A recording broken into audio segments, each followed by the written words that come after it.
السلام علیکم۔ بسم اللہ الرحمن الرحیم۔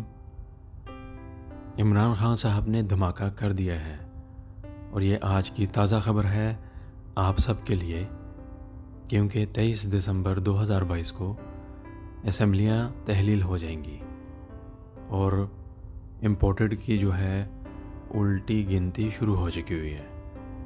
اب ہم آپ کو دکھائیں گے وہ ایک خاص بیان ہے عمران خان صاحب کا جو انہوں نے آج ہی دیا ہے، اور آپ جو ہے یہ دیکھیے کہ وہ کیا کہنا چاہ رہے ہیں ہم سب سے، اور یہ بہت ہی زبردست بیان دیا ہے انہوں نے، اور اس سے دشمنوں کی نیندیں حرام ہو چکی ہوئی ہیں۔ اب یہ دیکھیے یہ بیان، اور اس بیان سے ہم سب کو یہ نتیجہ ملتا ہے کہ بہت ہی بڑا سرپرائز دے دیا ہے عمران خان نے تمام پاکستانیوں کے لیے۔ بس دعا کریں گے کہ ہر طرف جو ہے حالات ٹھیک رہیں، اور اب جو ہے یہ امپورٹڈ ٹولہ اپنے انجام کی طرف جا رہا ہے۔ یہ دیکھیے اور سنیے عمران خان کا زبردست بیان۔ اللہ تیری عبادت کرتے ہیں، تیرے سے مدد مانگتے ہیں۔ میرے ساتھ آج چودھری پرویز الائی بیٹھے ہوئے ہیں، پنجاب کے چیف منسٹر، اور دوسری طرف میرے پاس محمود خان جو کہ پختونخوا کے چیف منسٹر ہیں۔ تو ہم نے آج بڑا اہم فیصلہ کرنا ہے اور میں نے اناؤنس کرنا ہے۔